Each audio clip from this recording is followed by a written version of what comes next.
Finding something important and meaningful in your life is the most productive use of your time and energy.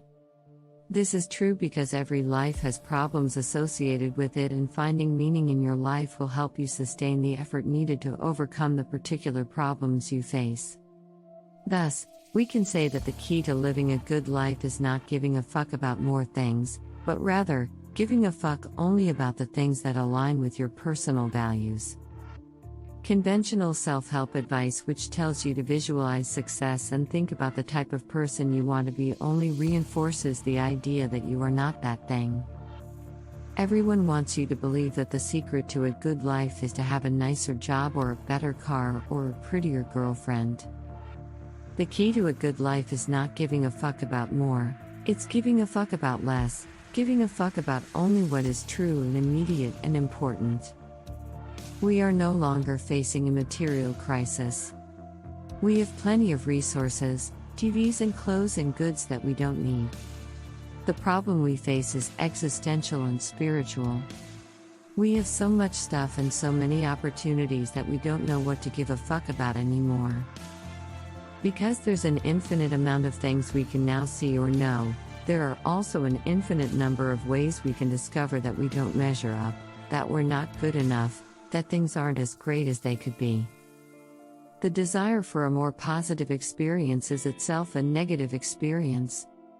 And, paradoxically, the acceptance of one's negative experience is itself a positive experience. Pursuing something only reinforces that you lack it in the first place. Accepting your experience of life as being great and wonderful is the single greatest thing you can do for your happiness. You will never be happy if you continue to search for what happiness consists of. You will never live if you are looking for the meaning of life. Albert Camus. Everything worthwhile in life is won through surmounting the associated negative experience. If you are able to not give a fuck about the pain your goals require, then you become unstoppable.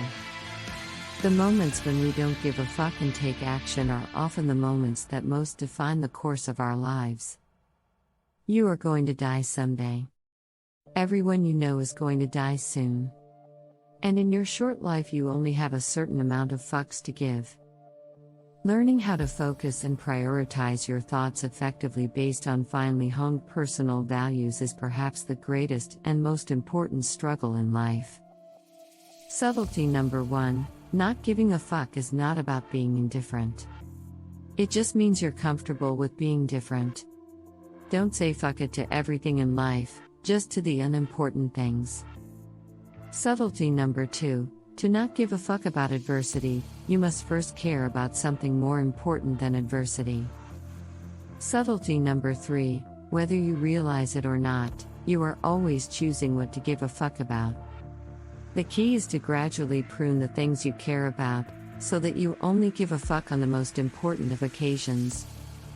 Self-esteem, by itself, is overrated. It doesn't help to feel good about yourself unless you have a good reason for feeling that way. The struggle makes self-esteem useful, not the participation trophy. Our lives today are filled with information from the extremes of the bell curve of human experience. The best of the best, worst of the worst, and most upsetting of the upsetting. We only see the most exceptional news stories because that's what drives revenue. This is a real problem when it comes to comparison, because you can only be exceptional in one thing and you're going to be below average in nearly everything else. That makes comparison a very dangerous game to play. The problem is that the pervasiveness of technology and mass marketing is screwing up a lot of people's expectations for themselves.